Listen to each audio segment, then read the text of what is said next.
Thank you very much for being my guest on the show this afternoon. Welcome back to the marketplace. Now, prices of various petroleum products are expected to witness some significant increase from this weekend. It is coming after a series of marginal reductions over the last 2 months at the pumps. George Rafi takes a look at the expected margin of increase for the various products in the following report.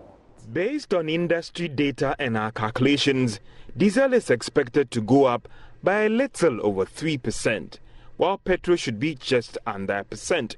Diesel should go for 5 Ghana cedis, 8 pesos per litre, or for those who want it in gallons, that should translate into 26 Ghana cedis. So based on this review, it will now cost you a little over 160 Ghana cedis to fill your tank for the week. That is if you're going by the fact that each day we are purchasing each gallon for 26 Ghana cedis. That should represent more than 3 Ghana cedis increase if you are buying the same value post this increase. Litre of petrol, on the other hand, should go for 4 Ghana cedis, 95 pesos, with the gallon being sold at 22 Ghana cedis, 27 pesos. The expected increase is being influenced by the recent depreciation of the Ghana cedi and the slight pickup in prices of petroleum products on the international market, as well as crude. However, based on the deregulation policy, which allows each oil marketing company to set its own price, it is not clear for now whether all the oil marketing companies will start adjusting their prices quickly from this Friday. And that was George Rafi's report. Now, the local business community is raising concerns about the slow pace at which business regulations are enforced, despite chalking 114th at the recent World Bank Doing Business report. Business associations say there's still more to be done to ensure viable business environment. These were highlighted at the launch of the Business Enabling Environment Program, BEEP Accountability and Advocacy Project in Accra. Charles Aite was at the launch and brings us some more details in this report. Business organizations as well as investors impressed on government to quicken reforms in ensuring an enviable business environment in Ghana. CEO of the Private Enterprise Federation, PEF, Nana Osei-Bonsu, who spoke at the event, made a case for regulatory bodies to fully maximize technology to rake in more revenue and ensure efficiency in service delivery. Demand that there are reforms in these administrative agencies so they perform. We all know sometimes when you're looking for express action, they ask you to put weights on them. I don't know what a weight is, paper weight or what, lightweight or what. But these things occur. And it's not something that is pleasant. We'll talk about that in another program, but for today we're going to see how do we engage everybody to be a part of this reform process, so at least we can beat the World Bank ranking from 102 where we are now to maybe 46 in 2019. Trade advisor to the Department for International Development, DFID, Nana Frimpong Ahin, also wants regulators to fully execute and actualize business regulations. I mean, I think there's a word called guillotine, which is, essentially cutting. And I think, sometimes we make little changes, hoping to get big results. And I think, essentially you have to make major changes, major cuts. And I think that's therein lies the challenge. I mean, I think, and that has impacts on institutions. Through the work that we've been doing with the government of Ghana, one of the things we found, and I think I said it in my speech during the event, was that this involved people. It involved explaining to people why it's important. And I think also government taking very bold steps to make major reforms. And I did say that actually Ghana is not the only country reforming. Many countries are reforming. And I think when you see countries that are on top of the league table, those are the countries that are making very bold decisions in terms of, do we need these regulations? Are they important? What impact does it have on our private sector? So I think for me, it's more the boldness of the reforms, and I think the reforms are going on, but I think we need a bit of pace, and I think also the boldness of it. Deputy Trade Minister Awon Kalinti outlined government initiatives aimed at creating an enabling business environment. He stated that various economic policies by government continue to yield the needed results. First thing we are doing, the first bucket of that reform looks at ensuring that in the various different rankings, depending what we want to do, we are represented appropriately. So the World Bank Doing Business is one of them, but it's not the only one. There's a Global Competitiveness Index we're very interested in. We have West African Competitive Index we're very interested in. We're interested in how much FDI comes in the country. As you were so happy to hear, I'm sure that last year we were the largest FDI in West Africa. I repeat, in West Africa. I will leave it there. There are various areas, various should we call, outward-looking reports that we want to ensure we are represented at the right place. World Bank is one of them because it's limited in terms of what it measures. And we will work on that. But there are others, and that's one of 7. And that means we have to do various things. So we set up 12 subcommittees made up of an average of 15 to 20 different agencies of government looking at things like business registration. We mapped out the process. We benchmarked it. And then we put everybody together and say, okay, if we want to be the most business-friendly in Africa, we need to go from X to Y. And it's not a question of if we are going. The question is, how do we get there? And ensuring certain things are done. The BIP Accountability and Advocacy Project is on the theme Profit and Progress. The unveiling of the project begins official radio and television discussions on issues bothering doing business in Ghana as it sets out as a counterbalance for government agencies. Key coalition partners for the project are the Institute of Economic Affairs, IEA, the Institute of Statistical, Social and Economic Research, ISA, and the Private Enterprise Federation, PEF, with multimedia being the major media partner. Let's turn our attention to Agric now. With several problems in the agricultural value chain, participants of the 2019 Cosmos Innovative Center Agri-Tech Challenge hope to come up with some technological solutions. However, the journey to pitching their final business plans has just begun with an initial orientation program. Joy Business's Karen Dudu has more.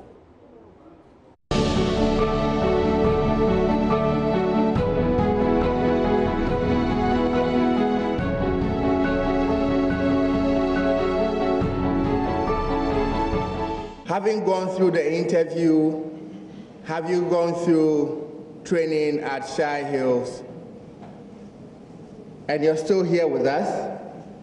What are you expecting? Out of over 600 applicants, these selected 117 have managed to qualify for this challenge after undergoing rounds of vetting and interview sessions, and not forgetting a week of intensive military training at the Army Recruits Training School in Shy Hills. The orientation program served as a formal welcome for the cohort of the 2019 KIC Agri-Tech Challenge and as an avenue to brief them on the program outline and conduct and expectations for the whole challenge. If you are not able to identify why you are here, you will soon give up. Although most of the participants are still new to the business of agriculture, Cooperative First Director of Cosmos Energy Ghana, George Sapong, believes that this batch of cohorts are prepared and will be shaped by the end of the program. He believes they will leverage on the numerous challenges in the agriculture value chain. We have some of these people, some actually quit their jobs to participate. So it tells you the program continues to make a real, this testimonial continues to impact people's lives. For people to quit, leave their job to enter, that tells you they see something of a value. I think everybody who participates in the program, either they end up creating their businesses or not, they're going to be a better person for themselves. Some finalists from the 2018 Agri-Tech Challenge also shared similar views. After interacting with the 2019 cohorts in an exhibition session where they got to explain their business ideas to them, they were impressed by their zeal and passion. I think I can see more passion. Agriculture keeps on improving day in and day out. Their passion is even getting more interesting than what we had previously. And after we exhibited our businesses to them, the questions, their curiosity, they're anxious to do more than even what we did. I see the fire in them, especially with their response during this section, this introductory section, orientation section that they've just had. I can see they are really looking forward to a greater program, even better than what we had. In the end, the participants vowed to do their best to maximize the opportunity given them by KIC. From the military training, I realized that everyone has potential, and the potential is not fully explored. It's just like using your brain. We've not been able to use even a quarter of the brain. as to this age. So I'm planning to use all the opportunity that I have, the exposure, the skills, the network, capacity building, to leverage on it and to stand out. I've not had anything like this before. I've never been in a challenge. I've never done anything in the form of a business. I've always been a book person. So this is like a new area for me. So it's like I'm learning something new and improving myself, because I know that I will not be in the academia for forever. I need certain skills to get a business. Even if I don't win, I think I would benefit so much from the stuff that they are teaching us here.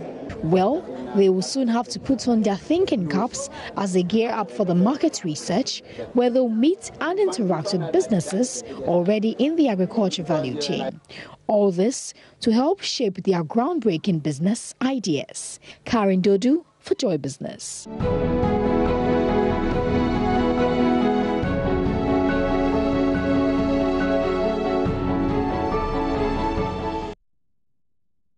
It's midweek, and at this juncture we have to go live to Databank Research to get some more developments from the stock market, how the stock market opened, the commodities market, the currencies, and the outlook for the rest of the week. I've been joined by research analyst Edem Nicholas Kwaku from Databank Research. He joins us via Skype to take a look at some of the updates and other developments.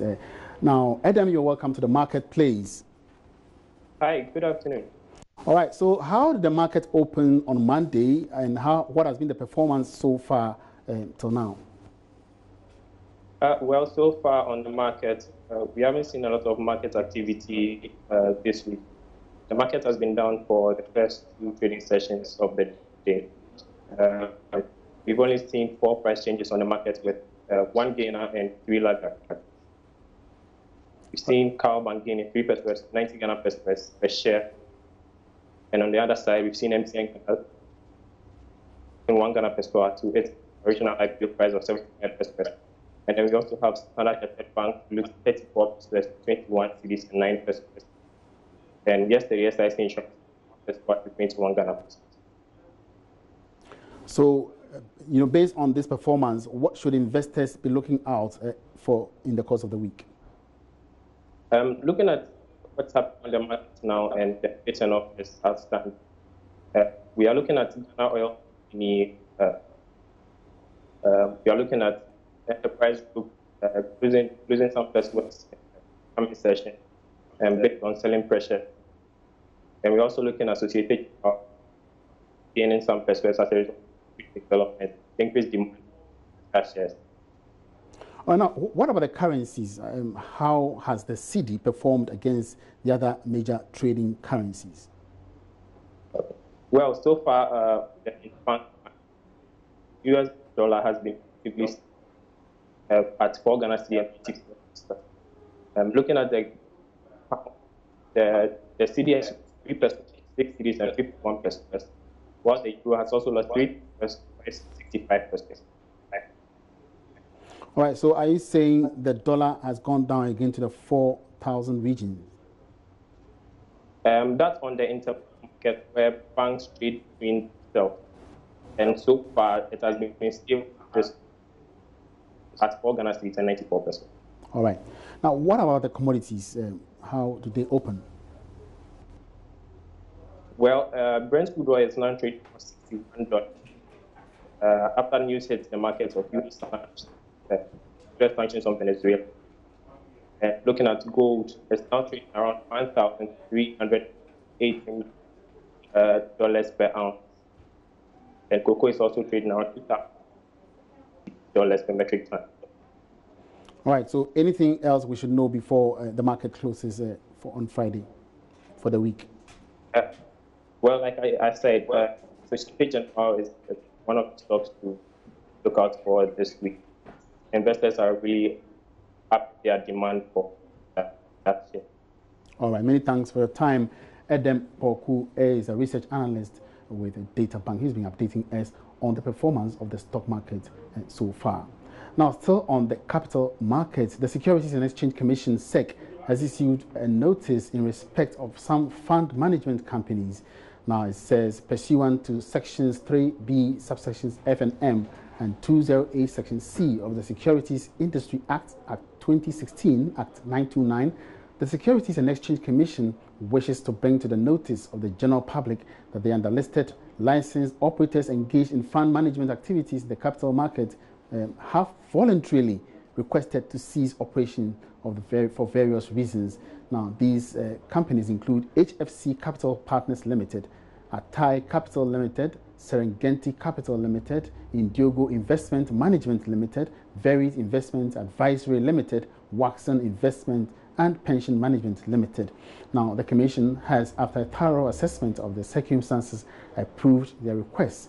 The above companies are therefore not mandated to carry out any fund management activities. Consequently, the statement said the Commission wishes to inform the general public that anyone who engages in any transaction with any of these companies or their representatives in their capacity as fund managers could be exposing themselves to avoidable risks.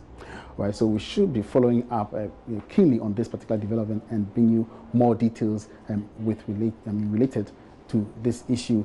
Now, moving on, this year, farmers in Ghana may have a good smile as government commences rehabilitation of warehouse storage facilities across the country to avert post-harvest losses.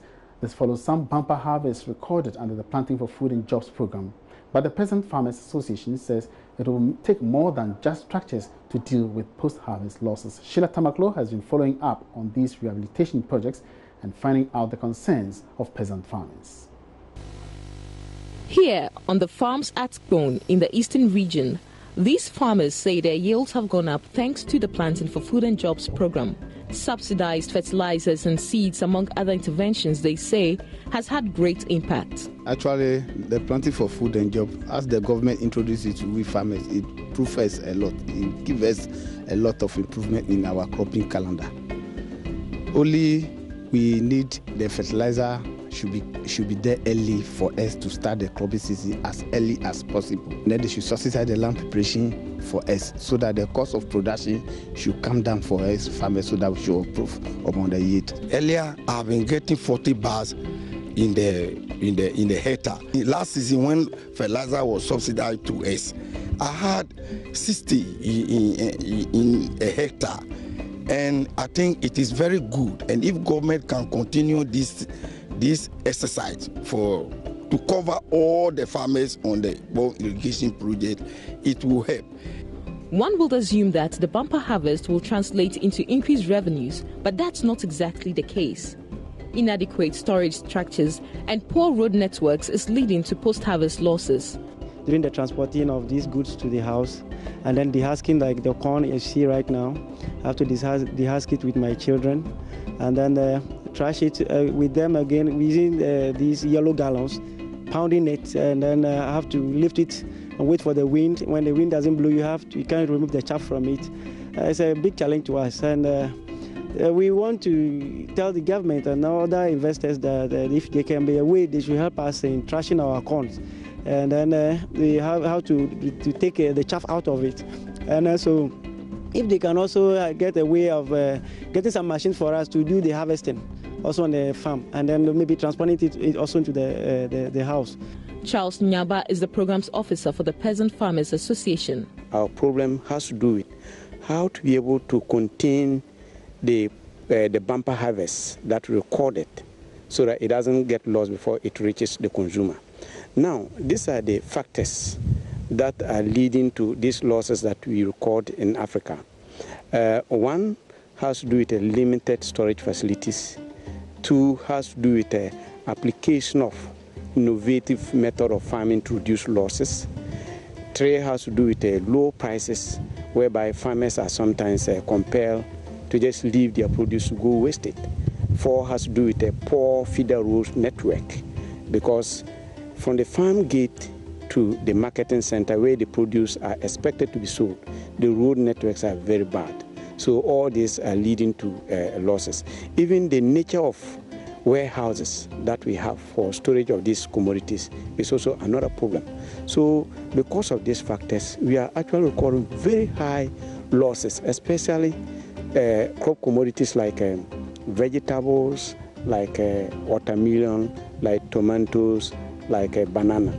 When you come to Ghana, these crops, commodities, there's a report by IFRI showing that these crops, we are recording losses between 40% to 70%. And then for watermelon, tomatoes, there are instances that we can even record 100% losses. This happened because when watermelon or tomato is ready for consumption, and then you don't get market to consume that produce, there's nothing the farmer can do about it.